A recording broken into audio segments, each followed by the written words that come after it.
मेरे हिसाब से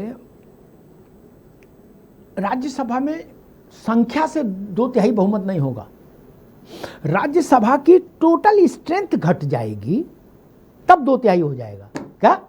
दो तरह का खेल होता है, एक हम अपने पाले में लाएं, अपनी गाड़ी में उतने लोग बैठाएं, एक होता है नंबर ऑफ टोटल एमपीज, वही कम हो गए तो उसमें बहुमत का निर्धारण भी कम से हो गया।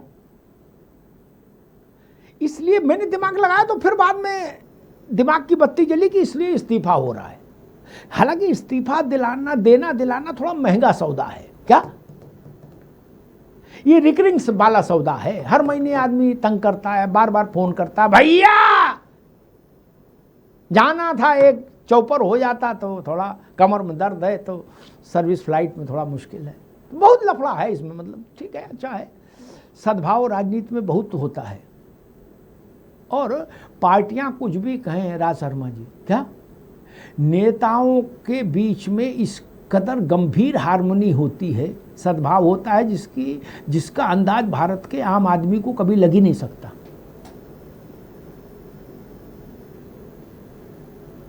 एक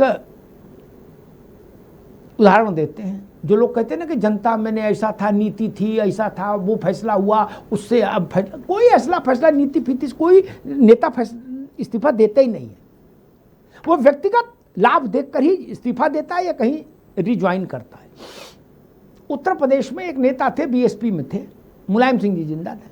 मुलायम सिंह जी ने उनसे कहा, आशीष जी सुन लो कि तुम आ जाओ इधर। क्या? उन्होंने कहा नेताजी देख लो, हम तो यहाँ अच्छी खासी चल रही है, बसपा में हमारी है, हम वहाँ जाएं और फंस जाएं, तो ना राज्यसभा भेजेंगे तुमको। क्या? आओ। आगे 3 महीने बाद राज्यसभा का मसला था, मुलायम सिंह ने कहा कि वो उसको भेजेंगे राज्यसभा।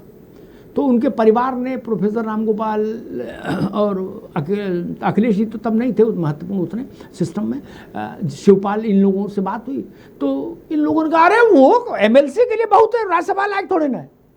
मुलायम सिंह ने मालूम क्या कहा आशीष जी, उनने वो लायक हो या ना हो, मुलायम सिंह की बात का सवाल है, और बात खराब हो जाएगी तो हमारे टेलीफोन पर कौन भरोसा करेगा। इसलिए इसमें जो भी कमिटमेंट होते वो निभाने भी पड़ते हैं। ये सप्तपदी है, फेरे हो जाते हैं भैया। अब आप सोचो, बारछंग 72 महीने का जोखिम जो ले रहा है, एवरेस्ट से कूद रहा है आपके नाम पे। क्या लल्लू है? रोटी नहीं खाता? भाजपा, जनता दल, लोक दल, कांग्रेस, देश दल सब छोड़ो, बेवकूफ है क्या कि एवरेस्ट से कूद जाएगा आदमी प्राण देने के लिए, है ना। 72 महीने उसको भारत के राष्ट्रपति भी नहीं हटा सकते। क्या मोदी जी की सरकार चले ना चले, कुछ हो जाए, है 29 में सरकार ना आए, वो तो रहेगा चैन से। क्यों?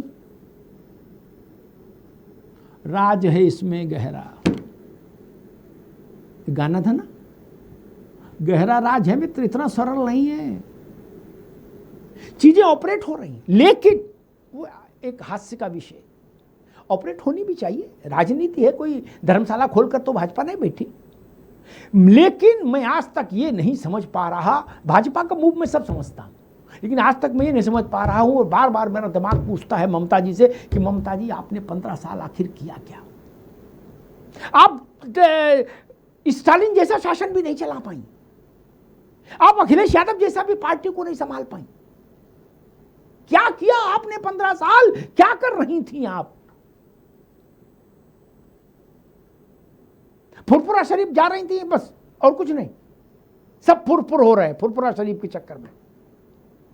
ममता जी मुसलमानों की सबसे बड़ी नेता हो गई थी देश में, बंगाल में।